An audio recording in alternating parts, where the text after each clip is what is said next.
ಸನ್ಮಾನ್ಯ ಸಭಾಧ್ಯಕ್ಷರೇ, ಸಚಿವರು ಉತ್ತರವನ್ನು ಕೊಟ್ಟಿದ್ದಾರೆ.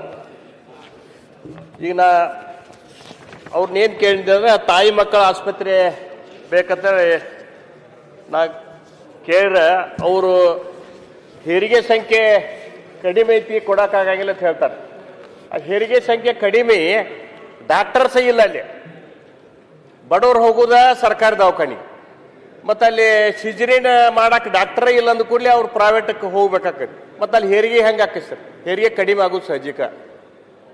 ಅಲ್ಲಿ ಸಿಜರಿನ ಆಗಿಲ್ಲ ಅಂತೇಳಿ ಅದು 0-0 ಅಂತೇಳಿ ಅವರ ಕೊಟ್ಟಿದ್ದಾರೆ 2 ವರ್ಷದಾಗ. ಮತ್ತು ಅಲ್ಲಿ ಸಿಜರಿನ ಡಾಕ್ಟರ್ಸೇ ಇಲ್ಲ ಅಲ್ಲಿ.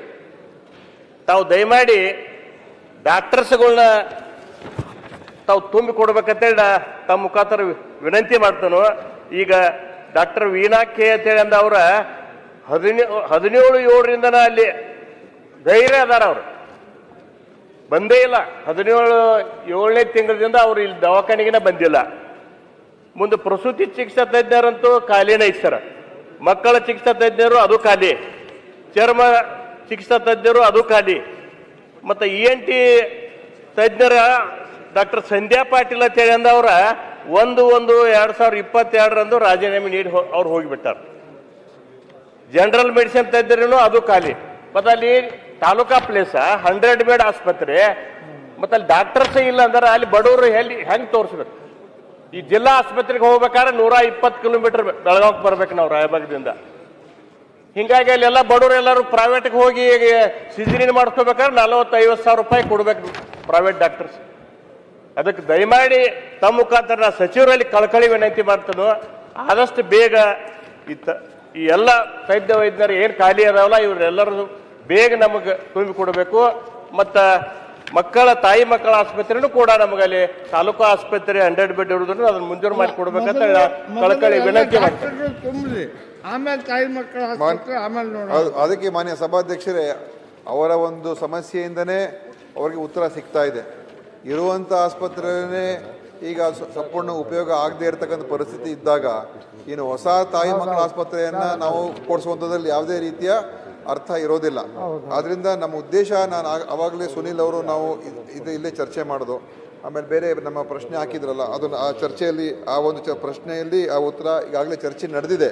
ನಮ್ಮ ಉದ್ದೇಶ ಈ ತಾಲೂಕು ಆಸ್ಪತ್ರೆಗಳಲ್ಲಿ ಈಗ ನೀವು ಹೇಳ್ದಂಗೆ ನಿಮ್ಮ ಆಸ್ಪತ್ರೆಯಲ್ಲಿ ಈಗ ಕಿವಿ ಮೂಗು ತಜ್ಞರು ಖಾಲಿ ಇದೆ, ಶಸ್ತ್ರಚಿಕಿತ್ಸಕರು ಇದ್ದಾರೆ, ನೇತ್ರ ತಜ್ಞರು ಇದ್ದಾರೆ, ಮಕ್ಕಳ ತಜ್ಞರು ಇಲ್ಲ, ಅರವಳಿಕೆ ತಜ್ಞರಿದ್ದಾರೆ, ಆಮೇಲೆ ಮೂಳೆ ಚಿಕಿತ್ಸೆ ತಜ್ಞರಿದ್ದಾರೆ, ಸ್ತ್ರೀರೋಗ ತಜ್ಞರಿಲ್ಲ. ಸೊ ಈ ಥರ ಸಮಸ್ಯೆ ಈ ಥರ ಎಲ್ಲ ಇದ್ದಾಗ ಈಗ ನಮ್ಮ ಉದ್ದೇಶ ಏನಂತ ಹೇಳಿದ್ರೆ ಇಲ್ಲಿ ಕಡ್ಡಾಯವಾಗಿ ಈ ಸೇವೆಗಳು ಸಿಗಬೇಕು. ಅದಕ್ಕೇ ನಾವು ನಿಮ್ಗೆ ಈಗ ಸ್ತ್ರೀರೋಗ ತಜ್ಞರಿಲ್ಲ, ನಾವು ನಿಮಗೆ 2 ಕೊಡ್ತೀವಿ.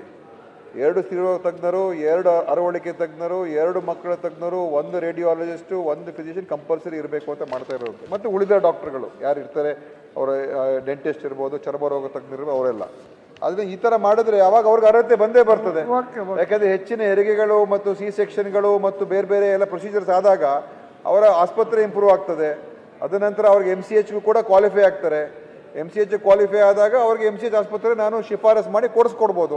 ಅದಕ್ಕೆ ಏನು ಸಮಸ್ಯೆ ಇಲ್ಲ. ಕೇಂದ್ರ ಸರ್ಕಾರದ ಹಣ, ನಮ್ಮ ಹಣ ಎರಡನ್ನೂ ಕೂಡ ಜೋಡಿಸಿ ಕೊಡಿಸ್ಬೋದು. ಅದಕ್ಕೆ ನಾವೀಗ ಏನು ಈ ಒಂದು ಉದ್ದೇಶ ಇಟ್ಕೊಂಡಿದ್ದೀವಿ, ಈ ಒಂದು ಸುಧಾರಣೆ ಕ್ರಮ ಉದ್ದೇಶ ಇದೇ ಮಾನ್ಯ ಸಭಾಧ್ಯಕ್ಷರೇ. ಇದನ್ನು ನಾವು ಮಾಡಿ ಸರಿಪಡಿಸಿದ್ರೆ ನಮ್ಮ ವ್ಯವಸ್ಥೆ ಸದೃಢ ಆಗಬೇಕು. ನಾವು ಎಲ್ಲವನ್ನೂ ಕೂಡ ಮಾಡೋಕ್ಕೋಗಿ ಯಾವುದನ್ನು ಕೂಡ ಸರಿಯಾಗಿ ಕೊಡೋಕೆ ಆಗದೆ ಹೋದರೆ ಅವಾಗ ಏನು ಪ್ರಯೋಜನ? ನಮ್ಗೆ ಇದೂ ಬೇಕು ಅದೂ ಬೇಕು ಅಂತ ಹೇಳಿದ್ರೆ ಸರ್ಕಾರದಲ್ಲಿ ಎಲ್ಲ ರೀತಿಯ ಬೇಕಾದಷ್ಟು ಸಂಪನ್ಮೂಲ ಇದ್ದಿದ್ದರೆ ನಾವೆಲ್ಲವನ್ನು ಮಾಡ್ಬೋದು. ಅದೇ ನಾವು ಸಂಪನ್ಮೂಲ ಇತಿಮಿತಿಯಲ್ಲೇ ನಾವು ಕೆಲಸ ಮಾಡಬೇಕು. ಸೊ ಯಾವ ಸಂಪನ್ಮೂಲ ಇದೆ, ಆರ್ಥಿಕ ಇರ್ಬೋದು ಅಥವಾ ಮಾನವ ಸಂಪನ್ಮೂಲ ಇರ್ಬೋದು, ಎಲ್ಲವೂ ಕೂಡ ಸದ್ಬಳಕೆ ಆಗಬೇಕು, ಪೂರ್ತಿ ಪ್ರಮಾಣದ ಉಪಯೋಗಕ್ಕೆ ಬರಬೇಕು. ಅದನ್ನು ಮಾಡ್ತಾ ಇದ್ದೀವಿ.